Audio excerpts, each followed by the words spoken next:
All right, so you guys wanted to take a deep dive into Adi Shankara and specifically his work Vivekacūḍāmaṇi. So this is going to be a journey into some pretty deep stuff, right? Like into the heart of Advaita Vedanta, which honestly can be a little mind-bending at times, but it can also be like incredibly illuminating when it comes to understanding ourselves and the world around us. I think it's fascinating how these like really ancient ideas can still feel, so relevant even today. Absolutely, yeah. It's like they were onto something, right? So, okay, let's start with like a little background on Adi Shankara himself. He was an 8th century Indian philosopher and theologian, pretty influential guy. Get this, he achieved all of this, like all of his major work before the age of 32. Yeah, that's right. I mean, it's really quite remarkable. He was kind of like I don't know, like a philosophical rock star of his time, traveling all across India, debating other scholars, and then, going on to establish these incredibly influential monasteries. And the amazing thing is, these monasteries, they're still centers of learning today, Mm. which I think really speaks to the enduring power of his ideas. Yeah, wow. Talk about a legacy. Okay, so Shankara, clearly brilliant guy, but what exactly did he teach? This is where we get into the mind-bending stuff, right? Advaita Vedanta. Right. So, you know how it is, right? Like sometimes you get so caught up in the everyday chaos of life Hmm. that you kind of lose sight of the bigger picture. Yeah, totally. I think Advaita Vedanta is all about like rediscovering that bigger picture, realizing that our individual selves, what they call the Atman, are actually not separate from the ultimate reality, which is known as Brahman. Okay, so wait, are you saying that we're all like connected on some deeper level? It's more than just connected. It's like we are fundamentally like one. Imagine looking at a vast ocean. Now picture like a single wave rising and falling on that ocean. Advaita Vedanta tells us that we're kind of like those waves, like we're individual expressions of this one big unified reality. Okay, yeah, I can definitely see how that could shift your perspective on things. But um, if we're all part of this oneness, why does it feel so hard to actually experience it? Like, why do we feel so separate most of the time? But that's where this concept of Maya comes in. Maya is often translated as illusion, and it refers to the way our minds sort of create this sense of separation from reality. So it's our own minds that are creating the problem. In a way, yeah. Think about it. Like, we get so caught up in our thoughts, our desires, our fears, all of that, that we kind of forget about our connection to, something larger than ourselves. It's almost like we're constantly looking through this filter that distorts our perception of reality. Oh, I see what you mean. So it's not about like escaping from this world, but it's more about seeing it in a completely different way, right? And is that Okay. where the Vivekacūḍāmaṇi comes in? Exactly. The Vivekacūḍāmaṇi, or you could say the crest jewel of discrimination, as it's often translated. It's basically like a guidebook, right? For clearing away that mental fog and realizing our true nature. And you know what's really cool about it? It's written as a dialogue between a teacher and a student, which makes it, really accessible, I think. Oh, perfect for a podcast then. Yeah. So what are some of the key themes that Shankara explores in this text? Like, what's the big aha moment he's trying to get across?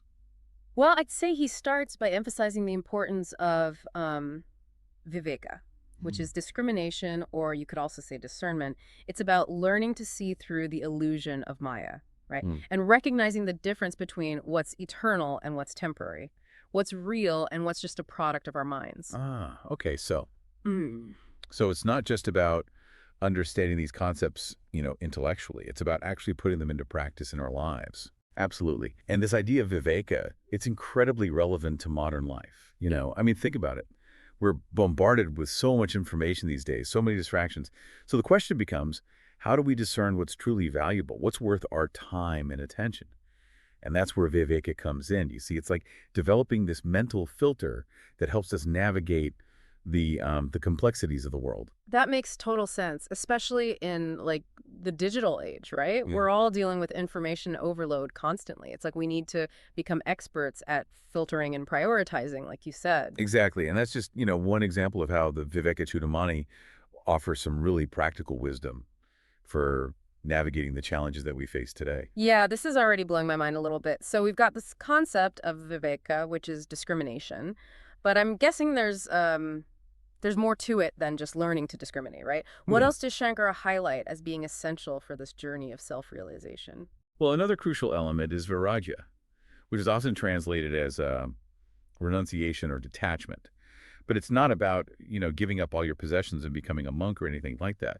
It's about recognizing that true happiness doesn't really come from external things.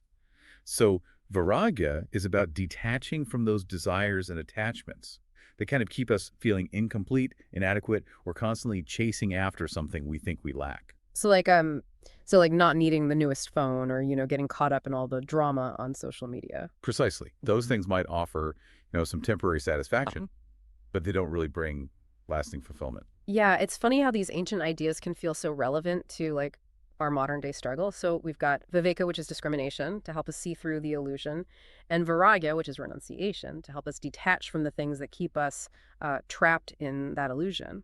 What else does Shankar say is important on this path of self-discovery?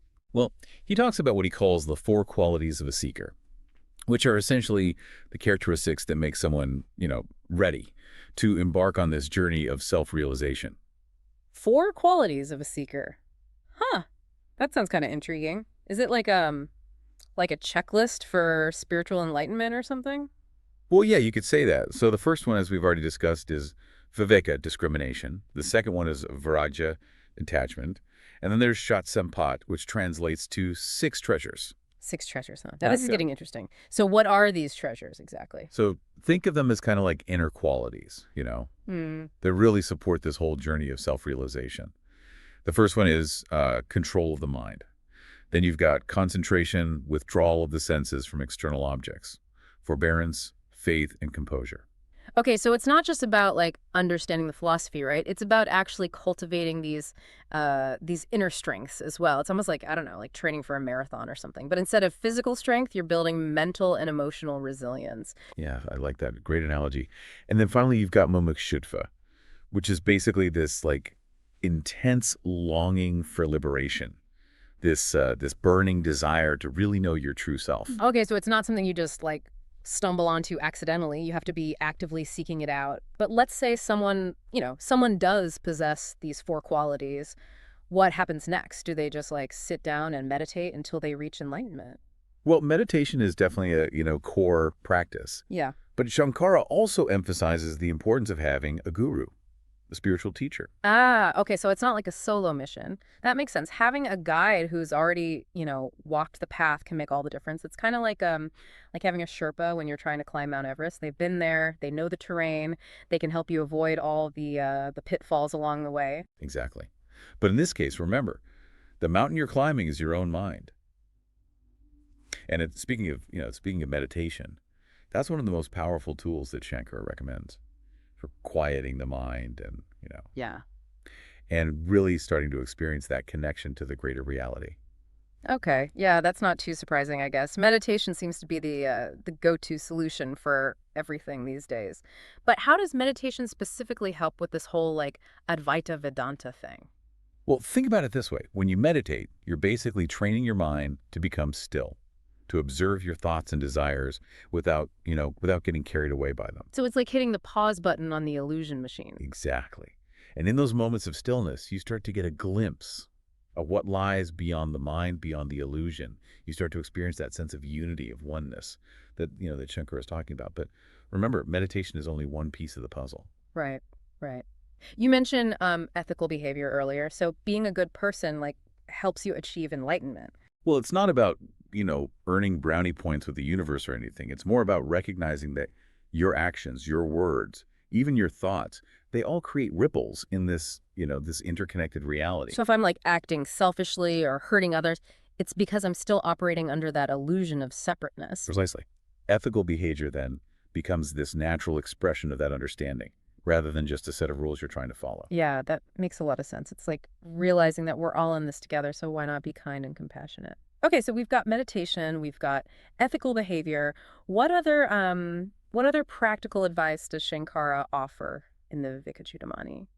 Well, he highlights the importance of what's called self-inquiry, which is basically a process of questioning your assumptions and beliefs. Hmm. It's about going beyond, just the surface level of your experience and really digging deep into what you believe and why you believe it. So like, who am I and what is the nature of reality kind of questions? Exactly. It's about challenging those limiting beliefs that keep you feeling, separate and small. Because those beliefs, they really do shape our reality, don't they? Absolutely. If you believe you're, this separate, limited individual, then that's how you're going to experience the world. But if you start to question that belief, You open up the possibility of seeing things in a completely different way. And that can be incredibly liberating. It's like shining a light on all those hidden assumptions that are kind of working behind the scenes, shaping our perception. Okay, so we've covered a lot of heavy stuff here. The nature of reality, the importance of discrimination and detachment, the four qualities of a seeker, the role of a guru. But what about liberation itself? Like, what does that actually look like? Is it like dying and going to heaven or something? Well, that's a common misconception, but liberation in Advaita Vedanta, it's not some kind of, far-off reward after death. It's about experiencing the unity of Atman and Brahman, right here, right now, in this life. Whoa, okay, so Yeah. so it's not about escaping this world, but it's Yeah. about seeing it in a completely different way, right? Exactly. Imagine a state of complete peace where all the worries and anxieties that normally, occupy your mind just melt away. Imagine feeling this deep sense of connection to everything around you, knowing that you're not separate from the trees, the sky, the people you meet.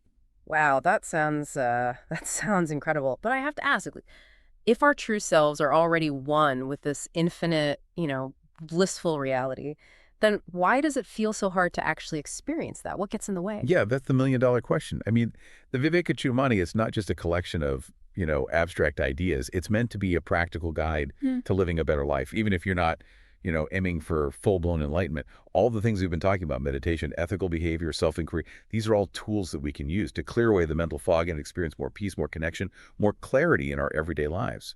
So, how would you sum up the key takeaways for someone listening who might be thinking, okay, this is all very interesting, but how does it actually apply to my everyday life?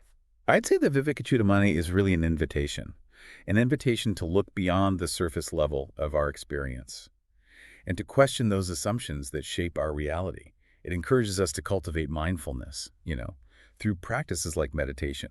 And it reminds us that ethical behavior is not just about following rules, but it's about recognizing our interconnectedness with everything around us. It's a Yeah. call, I think, to wake up to the reality that we are not, these separate, limited individuals, Mm. but rather we are expressions of something vast, interconnected, and ultimately, quite beautiful. Yeah, it's really incredible, isn't it? Just how much wisdom these ancient texts can offer. It's like they tapped into something so universal, something that goes beyond, like time and culture and all of that. Right. Yeah. Exactly. It's the beauty of wisdom traditions. They speak to, the core of what it means to be human, regardless of when or where you live. Yeah, totally. And speaking of timeless wisdom, we've been taking a deep dive into Adi Shankara's Vivekacūḍāmaṇi, which, as we've seen, encourages us to really cultivate that discrimination, to Hmm. practice detachment, and, Hmm. to seek out guidance from a wise teacher, a guru. But before we wrap things up here, we did promise you a final thought-provoking question, right? Something to keep you pondering, long after this deep dive ends. Right, right. So here's what I would leave you with. Yeah. If our true selves are already one with this infinite, Yeah. this infinite blissful reality, Hmm. why does it feel so hard to actually experience that? What are the obstacles that kind of stand in our way? It's like we're standing right in front of this breathtaking view, but there's this like thick fog obscuring it, and sometimes that fog feels Yeah. so dense, so real that we forget that the view's even there. Exactly. We get so caught up in the drama of our lives, Yeah. right? The ups, the downs, Yeah. the anxieties, the desires, and we identify so strongly with, with our thoughts, our emotions, that we forget about that vast, peaceful awareness that's always present beneath the surface. Yeah, I feel that. So the challenge then is to clear the fog, Right. to find a way to, Yeah. to see through the illusion. But where do we even begin with that? Well, I think the Vivekacūḍāmaṇi offers us, it offers us a roadmap in a sense. It encourages us to cultivate that viveka, that discrimination, to Yeah. really discern between what's truly important and what's just noise. It reminds us to practice vairagya, detachment, to kind of loosen our grip on, those things that keep us feeling trapped and separate. Right. Let And me- it also highlights the importance of, Uh, of self-inquiry, that questioning of our beliefs and assumptions, to challenge the stories we tell ourselves, the ones that keep us feeling, small and limited. Exactly. And perhaps most importantly, I think, it reminds us that we don't have to do this alone.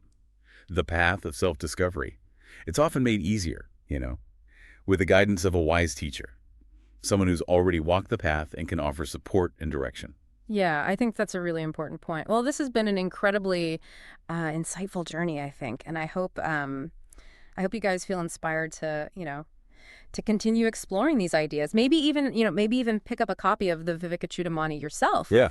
and see what resonates with you. Yeah, and remember, the journey to self-realization, it's not about reaching some, distant destination. It's about Yeah. those moments of clarity, those glimpses of that breathtaking view that remind us, of who we truly are. It's about recognizing that the fog is not the reality, and it's about cultivating those practices, those insights that help us clear the fog and experience that peace, that connection, that joy that are always available to us right here, right now. Well, thanks for joining us on this deep dive, everyone. Until next time, keep seeking, keep questioning, and keep clearing the fog